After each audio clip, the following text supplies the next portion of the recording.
Van a hacer una investigación en base a las personas que siguen estos santos populares, y dentro de ellos está el Gauchito Gil, San la Muerte, todos aquellos que todos escuchamos. El paganismo, ¿no? Santos populares. Y me llevó a pensar en algunas cosas. Es posible que aún en las iglesias evangélicas, en las iglesias que conforme a lo que entendemos en la verdad de Dios, que es la manera en la cual Dios se reveló al hombre a través de su palabra, dice que en los posteriores días se ha revelado a través de su Hijo, el Señor Jesucristo. Esa revelación de Dios podemos conocer a Dios, entender el propósito eterno que Dios tenía con el hombre, entender la relación que el hombre tiene con el pecado y el camino de salvación a través de Jesucristo que el hombre puede obtener. Nos dice también que el único Dios verdadero debe ser reverenciado, honrado, que no hay ninguna cosa que debe recibir la misma honra y alabanza, sino el único Dios verdadero y su Hijo, a quien ha enviado, eso lo dice la Biblia. Y que no hay ni imagen, ni sobre la tierra, ni debajo de la tierra, ni hecha de mano, ni de ningún material, ni de ninguna manera que debe ser honrada solamente Dios. Pensando en esto, pensaba que muchas veces las personas se acercan al lugar porque una persona a la cual es entrevistada, que es aquella que dirige uno de esos cultos paganos, dice: miren, la gente necesita creer en algo. Y no importa si es verdadero o falso, lo que importa es que la gente necesita creer y cree. Y es posible que haya gente que venga a la iglesia, que esté sentada en este mismo auditorio porque necesita creer en algo. Si no, es inexplicable el mirar a lo largo de los tiempos cómo tantas personas en algún momento de su vida profesan conocer a Dios, pero después con sus hechos lo niegan. Asisten a una iglesia, toman una acción de fe, dicen tener una relación con Dios, pero después, tarde o temprano, se empieza a manifestar que nunca hubo esa relación real y verdadera, esa comunión con el cielo, con la persona de Jesucristo. Solamente la tienen aquellos que han nacido de nuevo, lo que nos hablaba Salvador, una nueva criatura. El cambio en la vida se evidencia porque es un cambio interno que se manifiesta externamente. Esto siempre lo hemos escuchado, lo hemos aprendido, porque Dios lo enseña a través de su palabra. No hay manera que el hombre pudiera saber acerca de esto si no fuera a través de la palabra de Dios. Dios dice que en el momento en el cual Él entra a la vida, transforma la vida, en la persona habita la persona del Espíritu Santo y hace un cambio interior que debe manifestarse exteriormente. Nuestra vida debe impulsar ese testimonio real y verdadero de la obra que Jesucristo hizo en nosotros. Entonces, hay personas que asisten a una iglesia porque deben creer en algo, deben aplacar su conciencia, tienen necesidad de creer en algo.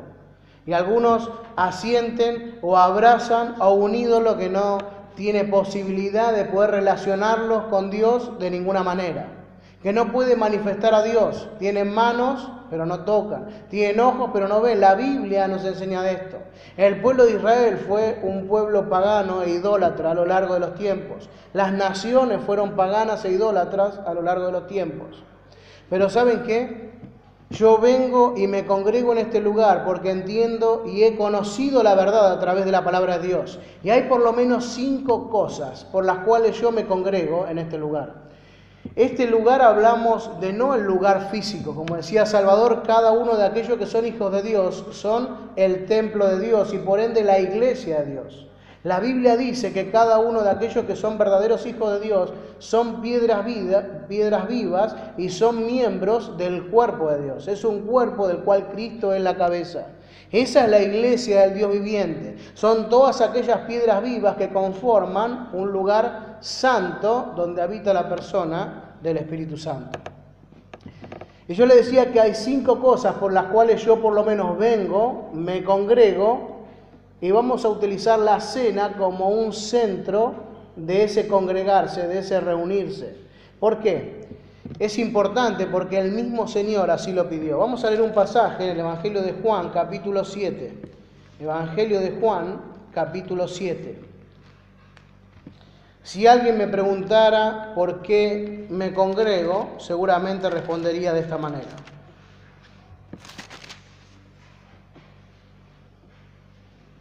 Evangelio de Lucas, capítulo 7.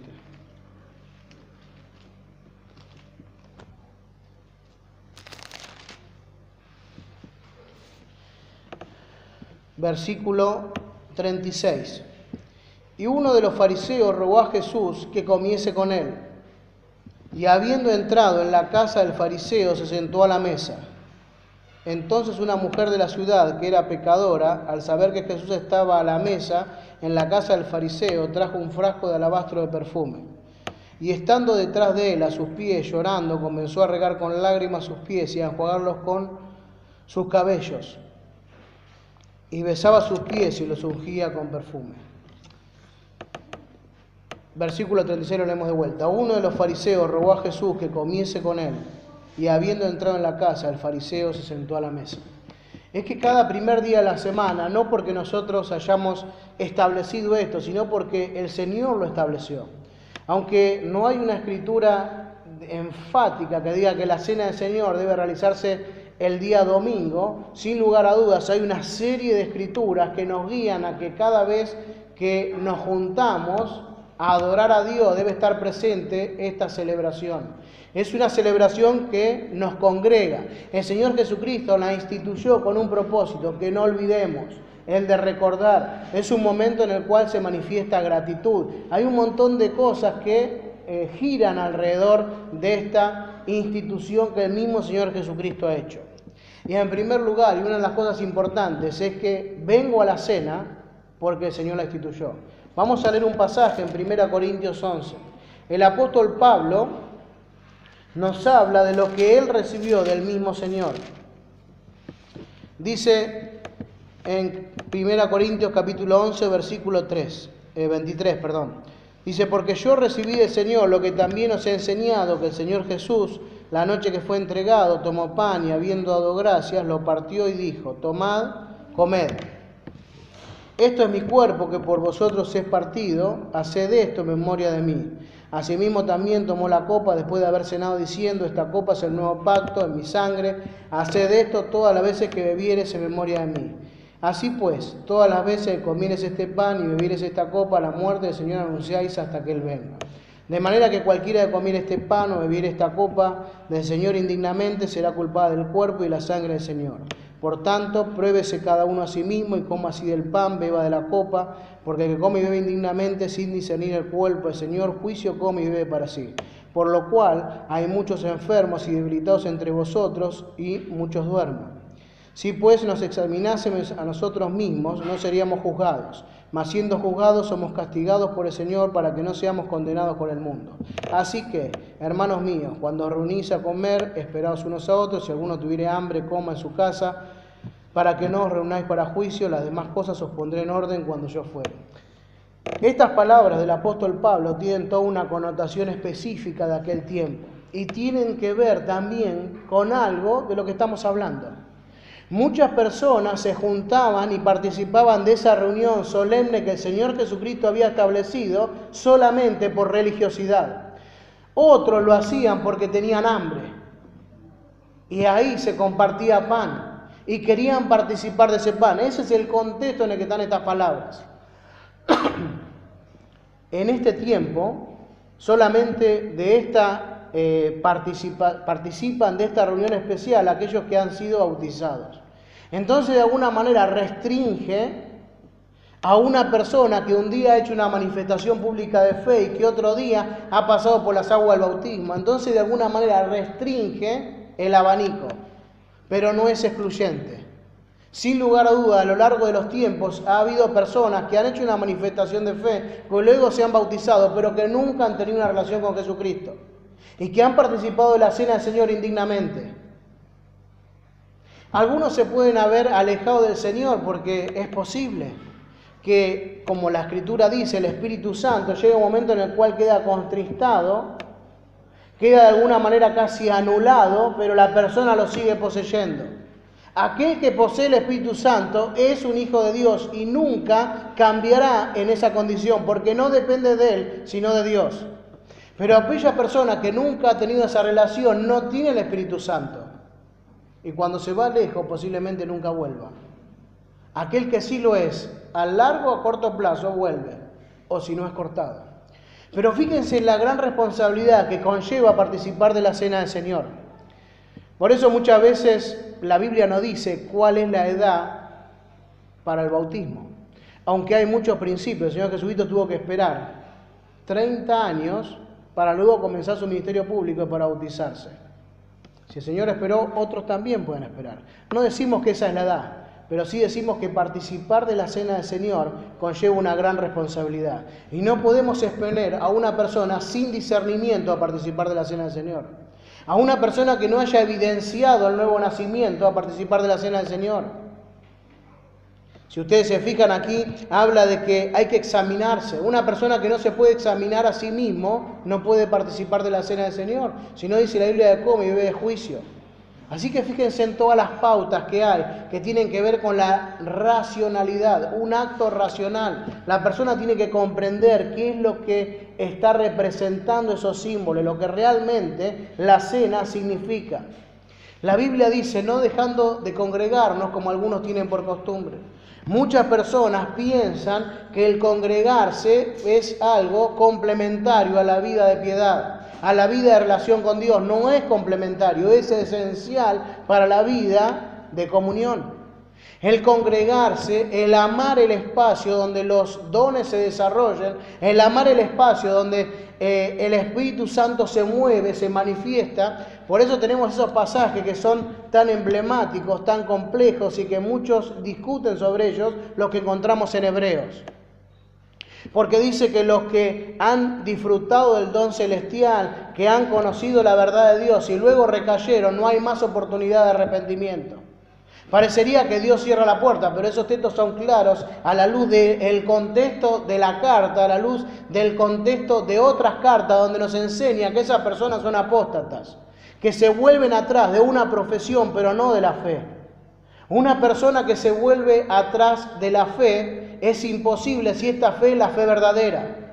Solamente se puede volver atrás de una manifestación, de una fe muerta. Hay personas que poseen una fe muerta, una fe que no es real, no es consistente. La fe verdadera es la que desciende de lo alto. En Efesios 2, 8 y 9 dice, por gracia sois salvos, y esto no es de vosotros. Nadie posee la calidad de fe que se necesita para tener una relación con el cielo. Porque eso es un don de Dios, eso es lo que dice la Biblia. Entonces Dios da la medida de fe necesaria para salvación. Entonces esa medida de fe y esa salvación no son alterables por nosotros.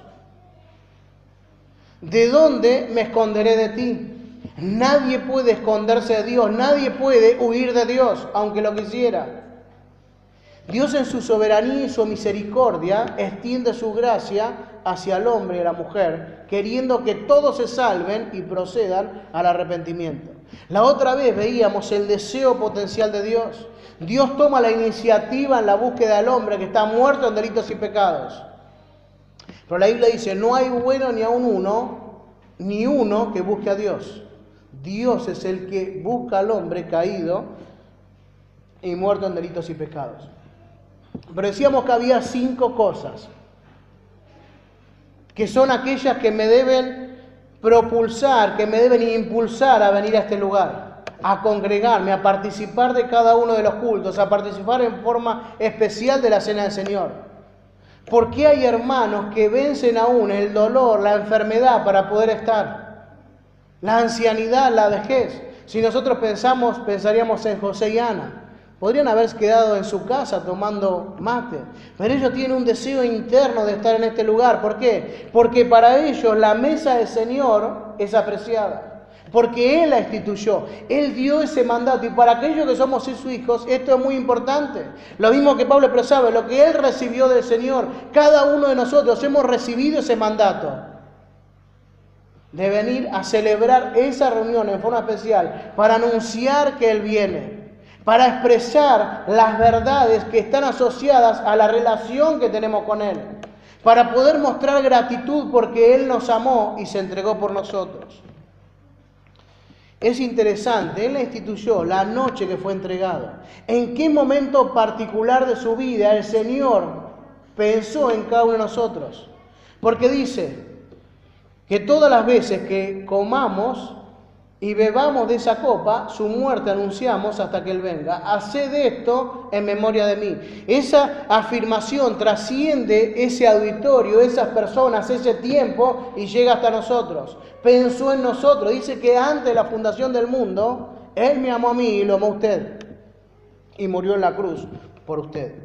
Entonces es apreciada en primer lugar porque Él mismo la instituyó. Es un pedido especial y directo del Señor. Imagínense la gran responsabilidad y carga que tenía Pablo. Dice como el último, como un abortivo, el Señor Jesucristo le apareció a él camino a Damasco y transformó su vida.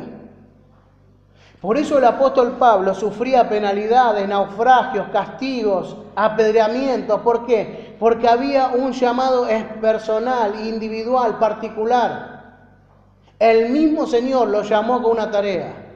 Instrumento escogido me es este para predicar el Evangelio. Ese propósito Pablo lo comprendió y ese llamado personal lo llevó adelante. Por eso Pablo podía expresar: he peleado la buena batalla. Pablo esperaba una corona de justicia por haber acabado la obra que el Señor mismo le había encomendado. Entonces, en primer lugar, es apreciada porque el Señor la instituyó. Vamos a leer un pasaje en Mateo capítulo 26.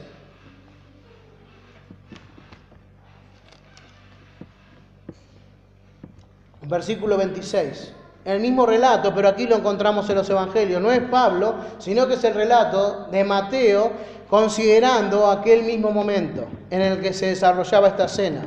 Dice el 25, entonces respondiendo Judas, el que le entregaba, dijo: soy yo, maestro, y él le dijo: tú lo has dicho. Y mientras comían, tomó Jesús el pan y lo bendijo y lo partió y lo dio a sus discípulos y dijo: tomad, comed, esto es mi cuerpo. Y tomando la copa, habiendo dado gracias, les dio, diciendo: bebed de ella todos, porque esto es mi sangre del nuevo pacto, que por muchos es derramada para remisión de pecados. Y os digo que desde ahora no la beberé más de este fruto de la vid hasta aquel día en el que lo bebo de nuevo con vosotros en el reino de mi Padre. Entonces, en segundo lugar, vengo y participo de esa reunión no solamente porque el Señor así lo pidió, sino porque están los símbolos. Los símbolos son aquellos que no me permiten olvidar. El pan no me permite olvidar el sacrificio del cuerpo de Cristo hecho a mi favor. La sangre no me permite olvidar que era el precio necesario para remisión de mis pecados. No creemos como la Iglesia Católica en la transustanciación ni en la consubstanciación. No cambian, son solamente símbolos prácticos. El pan es pan y el vino es vino. Al ingerirlo no cambian de estado, no se transforman en nada, siguen siendo lo mismo. Son dos elementos prácticos, conseguibles y prácticos para recordar. Este es el propósito. Hay una propaganda, me gusta mucho analizar las propagandas, ¿no? Hay una propaganda que dice, ahora no me acuerdo justo cómo era, pero era como cuando uno está en la playa, debe acordar algo, debe asociar esa palabra con el balde, esa palabra con la arena, esa palabra con el mar. O sea, ¿se dan cuenta? Entonces, la asociación permite que no se olvide. ¿Está? Esa es una manera. Las personas que vieron que recuerdan muchos nombres, muchos números y eso, cuando explican cómo lo hacen es a través de ese tipo de asociaciones. Lo identifican con una imagen y de esa manera en su mente pueden traer rápidamente el concepto de lo que están estudiando. De esa manera analizan la información, la almacenan y también la pueden reproducir. Y recuerdan una cantidad importante de números o letras o lo que sea. Esto es algo similar. El pan y el vino son elementos que nos ayudan a recordar y no olvidar lo que representa el pan y lo que representa el vino. Es apreciada porque están los símbolos que nos recuerdan a nuestro amado Salvador. 1 Corintios capítulo 10, versículo 16.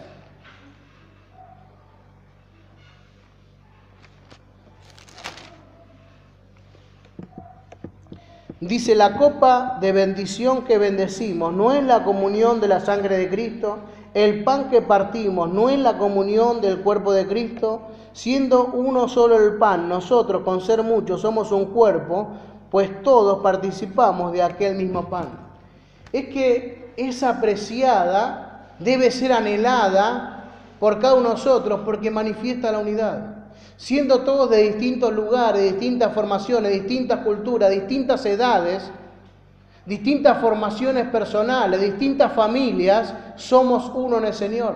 Esa reunión, en ese momento, todos como uno pensamos en un mismo motivo, en una misma cosa, la persona de Jesucristo, su obra en la cruz, su pronta venida. Muchas veces coincidimos como uno en un pensamiento. Muchas veces alguien pide un himno y otro dice, yo había pensado el mismo. Yo había considerado esto. Muchas veces vemos cómo hay un hilo conductor entre los himnos, la palabra, las oraciones. Es que en esa reunión se manifiesta la unidad. Se expresan los verdaderos hijos de Dios, se manifiesta el Espíritu Santo que nos conduce y nos guía a una adoración espiritual. Es la adoración que Dios espera de cada uno de nosotros, en espíritu y en verdad. Solamente la pueden llevar a cabo y elevar al cielo los verdaderos hijos de Dios. Entonces yo vengo y participo de ese culto, en primer lugar porque el Señor lo estableció. En segundo lugar porque están los símbolos que me hablan de esa obra. En tercer lugar, porque es el lugar donde disfruto de la unidad, de la comunión, a través del partimiento del pan.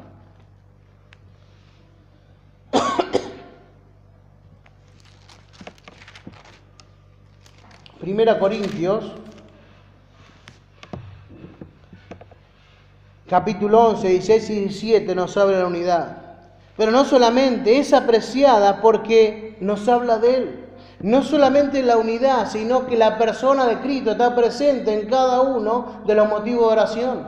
La persona de Cristo está presente en cada una de aquellas canciones que elevamos, en la meditación de su palabra. Es indiscutible, de Génesis hasta Apocalipsis aparece y está presente el Señor Jesucristo. Hubo algunos libros de la Biblia que fueron, rechazados por un tiempo, en el tiempo de formación del canon de las Escrituras, porque se pensaba que no tenían a la persona de Cristo. Esto era un error. No había una comprensión clara para poder ver a Cristo en las Escrituras. Por eso dice que en aquel momento en el cual, recuerdan el eunuco, se le abren las Escrituras y dice que comenzando desde Génesis y avanzando por los profetas, desde el Pentateuco, en todos los salmos, hablaba lo que de él decían, del Señor Jesucristo. El Señor Jesucristo está presente en todo el Antiguo Testamento y el Nuevo Testamento. Es indiscutible, hay un hilo de oro que traza toda la Biblia expresando a la persona del Hijo, expresando el plan de redención. Es que la cena del Señor es un momento en el cual confluye nuestro pensamiento para considerar la persona de aquel que vino a este mundo y murió para darnos vida. Pero es apreciada porque también cada uno de nosotros puede venir con su ofrenda al altar. En la antigüedad y en el Nuevo Testamento comprendemos y entendemos el propósito de las ofrendas que Dios había establecido en el pacto y en la ley con el pueblo de Israel. El pueblo de Israel tenía que sacrificar ofrendas para poder aplacar la ira de Dios y justificarse delante de Dios a través de la sangre y de animales inocentes. Pero cuando miramos el Nuevo Testamento, en el libro de los Hebreos, dice que Jesucristo hizo una vez un sacrificio, una vez y para siempre, que satisfizo la justicia de Dios, el sacrificio de su Hijo. El Cordero como inmolado, el Cordero de Dios que quita el pecado del mundo. Y ahí viene a nuestra mente una cantidad de pasajes que hablan de ese sacrificio y de quién era el que realizó ese sacrificio. Por eso cuando venimos a la cena del Señor podemos traer nuestra ofrenda de paz. La ofrenda de paz era la manifestación de la gratitud hacia Dios por las bendiciones recibidas. No hay más ofrenda por el pecado, dice la Biblia. Por eso cada vez que nos reunimos a esa mesa en la cual el Señor se sienta junto con nosotros, lo único que podemos traer es nuestras ofrendas de paz. Pensamos y cantamos, no tengo nada que darte, toma, oh Señor, mi corazón. ¿Qué podríamos traer a Dios? Nada. No hay nada bueno en nosotros. Dice que nuestra justicia es como trapo de inmundicia delante de un Dios santo. Solamente podemos traer gratitud. Podemos tratar de honrar en la imperfección de nuestra carne, como decía Tito. entre la lucha personal e individual que tenemos cada día con nuestra vieja y nueva naturaleza. Debe ser el hombre espiritual, aquel que entra a través al templo como sacerdote de Dios para presentar su ofrenda. Es la sangre de Jesucristo, su Hijo, que nos cubre, nos limpia de todo pecado para presentarnos delante de Dios y que Él reciba nuestra ofrenda de paz, de gratitud. Esa ofrenda tenía propósito de reconocer las bendiciones y es lo que hacemos. Cuando rodeamos esa mesa, empezamos a considerar y mirar hacia atrás. Esas experiencias quedan grabadas en nuestra retina. Cuando veníamos en el auto, Jessica decía que miraba una foto de hace por lo menos como 15 años. Y recordaba y hacía vívidos cada uno de esos momentos, porque al compartirlos también yo los recordaba. Son las experiencias personales que hemos tenido en un campamento y recordaba y hacía esto y nos reíamos y no había pileta, nada. Y todas esas imágenes sensoriales, emocionales venían a cada uno de aquellos que participaban en ese lugar. Y aún aquellos que no han participado imaginaban y pensaban cómo habría sido eso. Así es la cena del Señor. Es un momento en el cual recordamos y venimos con gratitud porque entendemos cuando Dios tomaba nuestra mano y todos la soltaban. Cuando entendemos y comprendemos cómo Dios nos ha protegido, bendecido, guiado, ayudado, cuando nuestras oraciones fueron contestadas. Cuando realmente nos dimos cuenta que somos hijos de Dios, dice la Biblia, el Espíritu de Dios da testimonio a nuestro espíritu de que somos sus hijos. Esa paz que sentimos en el momento de la conversión, cuando Dios nos perdonó. Dice el Señor Jesucristo, mi paz os dejo, mi paz os doy, no como el mundo la da, yo la doy. Esa paz no puede ser reproducible, no puede ser generada a través de un pacto, de un convenio, de ninguna cosa, porque es la paz que sobrepasa todo entendimiento. Es la paz que Dios da, es la paz que se experimenta, la paz que experimenté en el momento que recibí a Jesucristo. Que usted recibió a Jesucristo. Eso no se puede transmitir de padres a hijos. No se puede transmitir de esposo a esposa. Es individual, personal. Es el momento en el cual entramos en una relación con Dios. Es el momento en el cual hemos caído en pecado y recordamos el pecado y recordamos la caída, pero también recordamos el momento en el cual Dios nos perdonó, al igual que perdonó a David cuando contritos y humillados nos acercamos a Él y le pedimos perdón por ese pecado puntual. Dios lo perdonó. Y esos momentos los recordamos bien a nuestra mente. Por eso debe haber solamente sinceridad. Ninguno tiene que autoexaminarse a sí mismo. No puede participar de la mesa. Muchas veces hay confusión. Y hay personas que en el transcurso de la semana han caído. Y después dicen, no, ¿cómo voy a participar de la cena si yo he fracasado, he caído? Bueno, eso es un error en la mente. La Biblia dice que todo aquel que acude al Señor realmente reconociendo su falta, contrito y humillado, Dios lo perdona instantáneamente. La sangre de Jesucristo es eficaz para perdonar eso y ponernos nuevamente a cuenta con Dios. Es instantáneo. Si tengo algo contra alguien, debo resolverlo antes. Pero una vez que lo resolví, lo puse delante de Dios, pedí perdón si era correcto y necesario, perdoné si era correcto y necesario, como la Biblia enseña, estoy a cuentas con Dios y puedo participar de la comunión. Si no, no.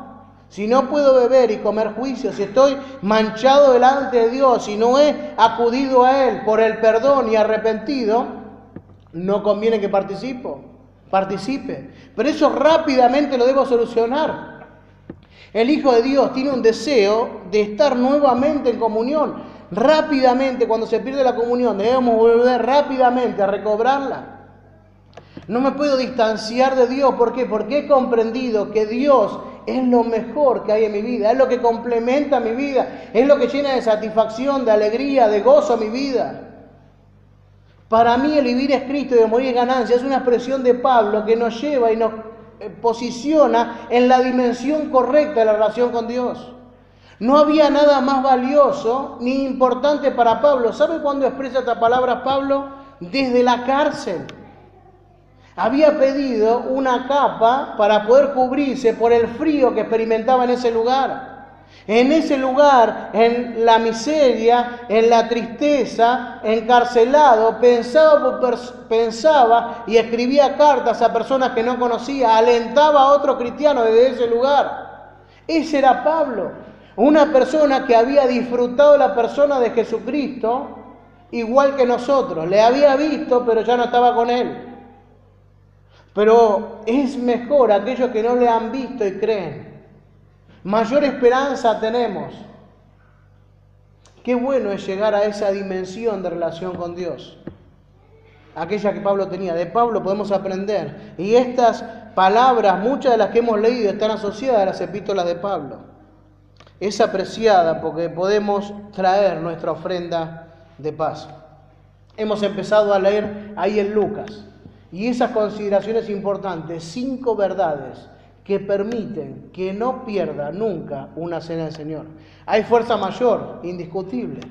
Alguna vez es posible que no estemos, pero debe estar el anhelo que nos impulsa. En primer lugar, porque el Señor lo pidió. En segundo lugar, porque están los símbolos. Porque nos habla de Él. Es el lugar donde podemos venir y manifestar y comprender, entender y disfrutar de la unidad. Y es el lugar donde venimos a traer delante del altar la gratitud que el Señor merece. Nuestras ofrendas de paz. La única ofrenda que Dios recibe en este tiempo. Porque ya no hay más ofrenda por el pecado. Se hizo una vez y para siempre. Y por eso somos agradecidos cuando compartimos junto con los hermanos la cena del Señor. ¿Y saben qué? Yo no creo en Jesucristo porque haya que creer en algo. Creo y estoy convencido que Jesucristo es la verdad, que Él murió en la cruz, que pagó por mis pecados, me dio vida y vida en abundancia. Y por eso cada primer día de la semana, hasta que el Señor me llame o parta de este mundo, estaré junto con los hermanos, aquellos que comparten la misma fe y que entienden que la mesa del Señor es apreciada, es amada, porque nos habla de Él, porque se manifiesta la unidad, porque Él la instituyó y porque podemos venir agradecidos a manifestar gratitud de su persona. Que Dios bendiga su palabra y nos estimule a aquellos que tenemos este anhelo a alimentarlo y compartirlo y contagiar a otros que no tienen esta misma visión sobre el congregarse, sobre las reuniones, sobre la mesa del Señor. Y si realmente usted muchas veces no ha tenido esta mirada, dice la Biblia que hay que examinarse, hay que considerar las verdades de Dios, hay que discernir. Muchas veces pienso en esto, muchas veces entregamos a través de la palabra de Dios el mensaje de Dios y las personas son indolentes a ese mensaje. Muchas veces hasta se ora después de un mensaje y se contradice el mensaje que se ha dado. El mensaje es de Dios, la palabra es de Dios. No es tan importante el mensajero, sino aquel que envía el mensaje. Y siempre la palabra de Dios es viva y eficaz, pero muchas veces con la oración se contradice el mensaje. Parece que no hubiera discernimiento, que no hubiera asimilación, y eso muchas veces preocupa. Pero siempre la palabra de Dios obra y opera con eficacia en las vidas de las personas. Nosotros podemos tener un remedio sobre nuestra mesa de luz. Y ese remedio es bueno para nuestra salud, pero solamente se convierte en eficaz, sanando nuestra dolencia en el momento que lo apropiamos y lo ingerimos. Así es la palabra de Dios. La palabra de Dios es compartida.